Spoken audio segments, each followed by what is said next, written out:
Hi, I'm Dudley Evenson, and I wanted to share with you a little bit about affirmations and how they work, because I've been doing affirmations for many years and find that they're very effective. And you can create your own affirmations too, but you need to know a couple of things about them. So one of the things we've learned about affirmations is that you really want to speak your affirmation in the present tense. I am. I like to preface my affirmation with I am. I am joyful, I am peaceful, I am at one with the universe, however you want to say it, but it's I am, and it's present tense. The reason for that is the mind doesn't know the difference between I am going to be rich or I am rich. If you say, if you say I am going to have great abundance in my life, or I will be happy, or I will have my soulmate show up or something, your mind hears that correctly. Oh yeah, soulmate, rich, prosperity, whatever. But it's in the future. Will be. So what we want to do with affirmations is positive, or present tense. The other thing is positive. You don't want to say I won't. You don't want to be placing a negative as much as possible. You want to keep the negatives out of your affirmation, because affirm means I'm affirming this. You're not going to affirm a negative. You're going to affirm a positive thing. So present tense, positive. And there's one more aspect that will really increase the effectiveness of your affirmations, and that is repeating your affirmation, making a habit out of it. I'm a real stickler for, I call it, watch your conversation, watch your language. What are you saying to yourself? Are you saying, my room's a mess, or I always lose my keys, or I can never just do this, or I always break something, or what are you telling yourself?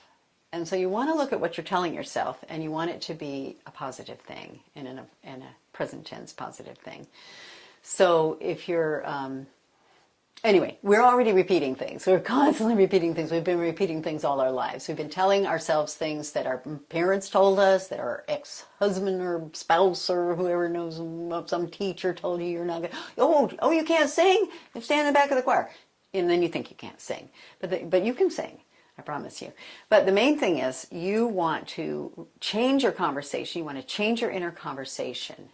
And this is very much of both a throat chakra and a third eye chakra. Is like your mind center and what you're saying to yourself. So you want to be able to control what you're saying to yourself, and you want it to be positive, present tense, and repeated, habitual. So I love to share the story about Dean's mother. She was a beautiful religious person, read the Bible every day and prayed every day. She did it religiously.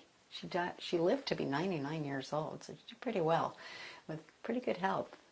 But she did it religiously. So it really taught me, or just illustrates the idea of doing something habitually. If you habitually do something, then that becomes what you are. If you habitually have a thought that repeats itself and goes over these, and it creates a rut, and a deeper rut in your mind is very flexible. They call it plasticity. Plastic, it isn't exactly plastic in the way we think of plastic. Plastic really just means flexible. So your mind is very flexible. You can retrain your mind. In fact, that's what you want to do. Once you recognize that you have a pattern of inner conversation that is, say, negative or isn't serving your best interests, then you can change it. But you have to be vigilant. So I call it watch your language. Because when you can watch your language and then shift it into this, what we're aiming toward, positive affirmation, you're going to be a lot happier. And the thing about affirmations as well is that we're always affirming things constantly. So what do you want to affirm? So it isn't like you have to have a special ceremony or meditation or anything to affirm something, to create an affirmation. You can just do it all the time. And a lot of times if your mind is very busy, this is one way we can overcome the busyness of our minds. That busyness doesn't mean it's negative necessarily, it's just busy. I've got bills to pay. Oh, I got the groceries. Oh, don't let me forget to do that. Oh, I've got to, remember. And, and you're constantly, and then you get in a rut with your busyness. So what we want to do is get to the point where we can clear our minds and put the positive ideas into the mind.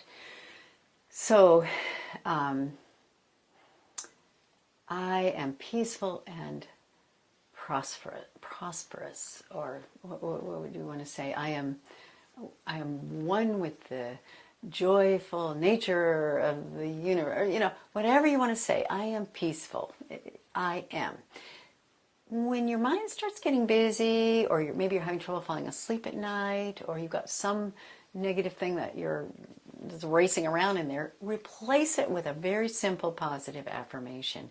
And you can use any one of our chakra affirmations. They're short and sweet, or you can create your own. And I encourage people to create their own, because years ago I created my own affirmation, which really helped heal me. And I'll tell that story another time. But I know that every one of us has different kind of issues. We have issues based on our childhood, or whatever's happened in our lives. There are what we came in with, and maybe it's past karma, I don't know, but it's our stuff. And so how do we deal with our own personal stuff is through being aware and through using positive affirmations to clear our minds and to help us meditate at a deeper level.